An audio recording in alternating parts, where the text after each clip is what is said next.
अब्दुल्ला समेत कश्मीर के सारे बड़े नेता नजरबंद। 370 के बाद फिर होगा कुछ बड़ा। पुलिस और सीएम अब्दुल्ला में तनातनी। उमर अब्दुल्ला दीवार फांद क्यों भागे? क्या जम्मू कश्मीर में कुछ बड़ा होने वाला है?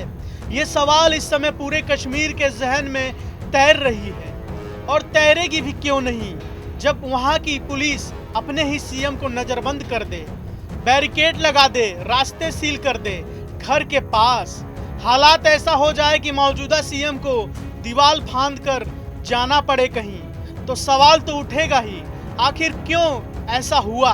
इसके पीछे की कहानी क्या है? चलिए आपको विस्तार से बताते हैं। श्रीनगर में जम्मू कश्मीर के सीएम उमर अब्दुल्ला और पुलिस के बीच उस समय तनातनी हो गई जब पुलिस ने उन्हें शहीदों के कब्रिस्तान में जाने से रोकने की कोशिश की।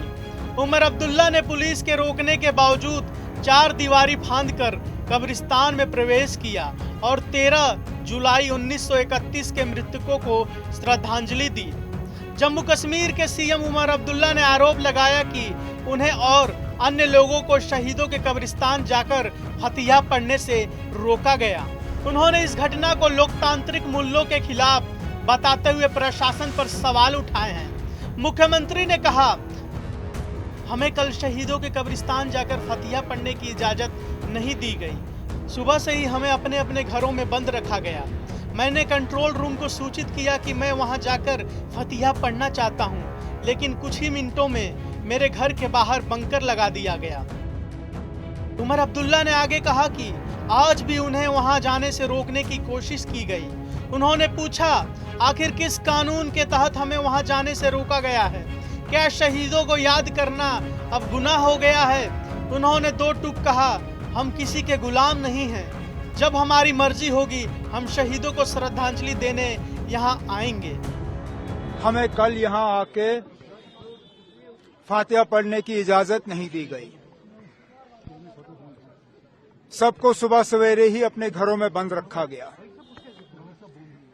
यहाँ तक के जब आहिस्ता आहिस्ता गेटें खुलना शुरू हुई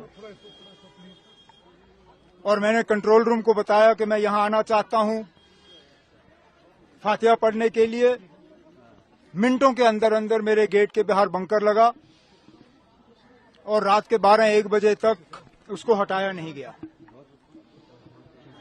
आज मैंने इनको बताया ही नहीं। बिना बताए मैं गाड़ी में बैठा और इन्होंने, इनकी बेशर्मी देखिए, आज भी इन्होंने हमें यहां तक रोकने की कोशिश की। चौक में अपनी गाड़ी खड़ी की, नौहट्टा चौक में सीआरपी का बंकर सामने लगाया, जेएनके पुलिस का रक्षक, और फिर हाथापाई करने की कोशिश की। ये पुलिस वाले जो वर्दी पहनते हैं कभी कभी कानून भूल जाते हैं। मैं इनसे पूछना चाहता हूं, किस कानून के तहत इन्होंने आज हमें रोकने की कोशिश की? अगर रुकावट थी तो कल के लिए थी। उमर अब्दुल्ला ने आगे कहा कि वो कहते हैं कि यह आजाद देश है, लेकिन वो सोचते हैं कि हम उनके गुलाम हैं। हम किसी के गुलाम नहीं हैं, हम सिर्फ यहाँ के लोगों के गुलाम हैं। हमने उनकी कोशिशों को नाकाम कर दिया। उन्होंने हमारा झंडा फाड़ने की कोशिश की, लेकिन हम यहाँ आए और फतिहा पढ़ा। वे भूल जाते हैं कि ये कब्रें हमेशा यहीं रहेगी। उन्होंने हमें 13 जुलाई को रोका था, लेकिन वे कब तक ऐसा करते रहेंगे? तो हम जब चाहे यहाँ आएंगे और शहीदों को याद करेंगे। दरअसल जम्मू कश्मीर पुलिस ने रविवार 13 जुलाई को जम्मू कश्मीर घाटी में सत्तारूढ़ पार्टी, नेशनल कॉन्फ्रेंस और विपक्षी दलों के नेताओं को 13 जुलाई के शहीदों को श्रद्धांजलि देने के लिए मजारे शुहदा की ओर जाने से रोक दिया। शहर के डाउनटाउन हिस्से में ऐतिहासिक कब्रिस्तान की ओर जाने वाली सड़कों को सील कर दिया।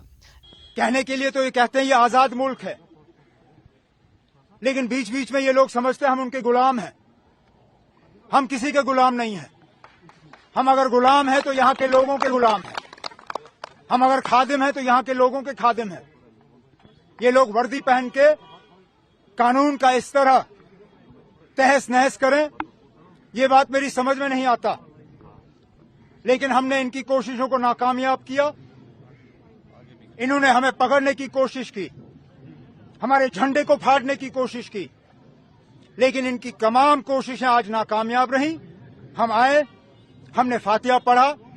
इन लोगों को शायद गलतफहमी है कि यहां सिर्फ 13 जुलाई को ही ये कब्रें हैं। ये भूल जाते हैं कि ये कब्रें हमारी शहीदों के ये साल के तमाम दिन यहां पे हैं।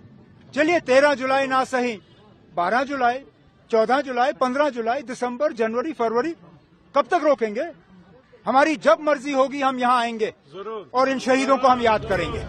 नेशनल कॉन्फ्रेंस, पीडीपी और पीपल्स कॉन्फ्रेंस के दर्जनों नेताओं और कार्यकर्ताओं ने आरोप लगाया कि पुलिस ने उन्हें उनके घर में बंद कर दिया, बाहर निकलने से रोका जा रहा है। इन नेताओं ने बताया कि डाउनटाउन श्रीनगर स्थित मजारे शुहदा की ओर बढ़ने की कोशिश कर रहे थे।